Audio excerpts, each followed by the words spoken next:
Os livros 1 e 2 de Samuel. São dois livros separados em nossas Bíblias modernas, mas essa divisão se deve simplesmente ao tamanho do pergaminho. Ele foi originalmente escrito como uma história coerente. Nesse vídeo, nós vamos abordar somente o livro 1 de Samuel. Depois que Israel foi resgatado da escravidão no Egito, eles fizeram um pacto com Deus no Monte Sinai e finalmente chegaram à Terra Prometida. E ali, Israel deveria ser fiel a Deus e obedecer aos mandamentos da aliança. Antes do livro de Samuel, os juízes mostraram como Israel falhou feio nessa tarefa. Foi um período de caos moral e mostrou a necessidade de Israel por líderes sábios e fiéis. O livro de Samuel fornece uma resposta para essa necessidade. A história do livro de Samuel se concentra em 3 personagens principais: o profeta Samuel, de onde o livro recebe o nome, depois o rei Saul e depois disso o rei Davi. E todos os 3 fizeram a transição de Israel de um grupo de tribos governado por juízes para um reino unificado governado pelo rei Davi em Jerusalém. E o livro de Samuel tem um design fascinante que tece a história desses 3 personagens juntos em 4 partes principais. Samuel, o líder principal e profeta, na primeira seção do livro, também desempenha um papel fundamental na próxima seção, que é a história de Saul.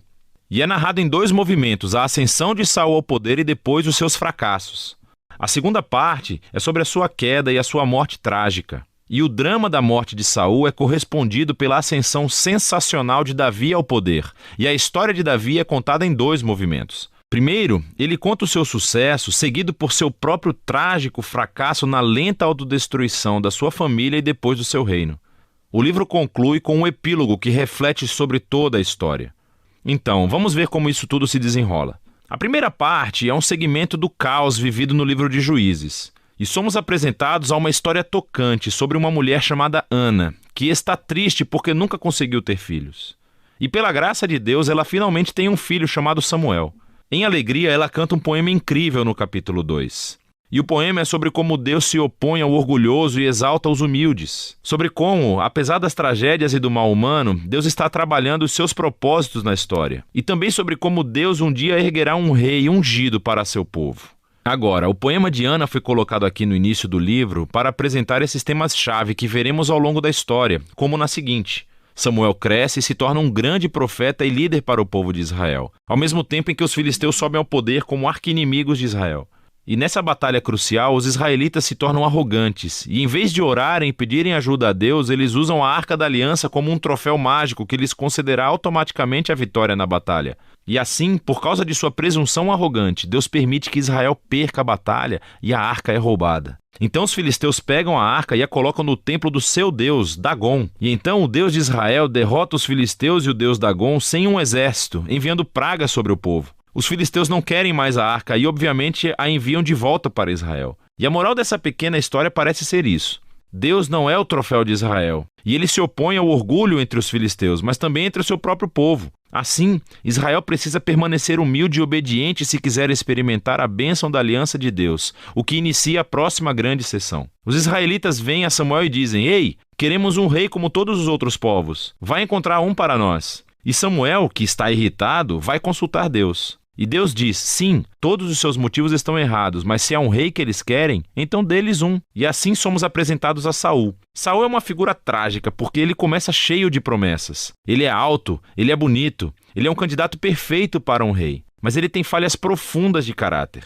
Ele é desonesto, ele não tem integridade. E ele parece ser incapaz de reconhecer os seus próprios erros, e essas falhas se tornam a sua queda. Ele vence algumas batalhas no começo, mas suas falhas são tão profundas que ele acaba se desqualificando ao desobedecer descaradamente às ordens de Deus. E assim, o velho Samuel confronta Saul e Israel. Ele havia avisado as pessoas que elas só se beneficiariam de um rei que fosse humilde e fiel a Deus. Caso contrário, os reis de Israel trarão a ruína. Então, ele informa a Saul que Deus erguerá um novo rei para substituí-lo. E assim começa a queda de Saul, à medida em que Deus, ao mesmo tempo, está trabalhando nos bastidores para erguer esse novo rei. É um pastorzinho insignificante, chamado Davi. Ele é o candidato menos provável para ser rei. Mas a famosa história de Davi e Golias mostra que a escolha de Deus por Davi não é baseada no status de sua família, mas simplesmente na sua confiança radical e humilde no Deus de Israel. E assim essa história incorpora todos os temas do poema de Ana. O orgulhoso Saul e Golias são humilhados, enquanto o humilde Davi é exaltado. A partir daqui, vemos Saul perder-se lentamente na loucura, enquanto Davi sobe ao poder.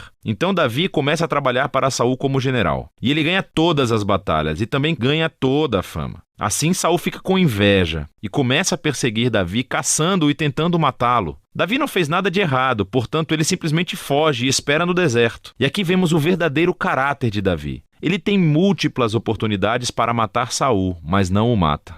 Ele simplesmente confia que, apesar do mal de Saul, Deus erguerá um rei para o seu povo. O que é interessante também é que muitos dos poemas de Davi que você encontra no livro dos Salmos estão ligados a esse período da sua vida, e todos expressam a mesma atitude de confiança. E assim essa seção do livro termina, com Saul chegando a uma terrível morte depois de perder uma batalha com os filisteus. 1 Samuel conta algumas das histórias mais complicadas e bem contadas que você encontrará na Bíblia. E os personagens, Saul e Davi, são retratados de maneira muito realista. E o autor os apresenta como personagens de estudos para que você possa se encontrar neles. Então, na história de Saul vemos um aviso. É crucial que reflitamos sobre as nossas próprias falhas de caráter e como elas prejudicam a nós mesmos e às outras pessoas. Com a ajuda de Deus, precisamos nos humilhar e lidar com o nosso lado obscuro para que a história de Saul não se torne a nossa. Davi, por outro lado, é apresentado como um exemplo de paciência e confiança no tempo de Deus em nossas vidas. Então ele foge para o deserto, sendo perseguido por Saul. Davi tinha todos os motivos para pensar que Deus o abandonara, mas não é isso que ele pensa. Ou seja,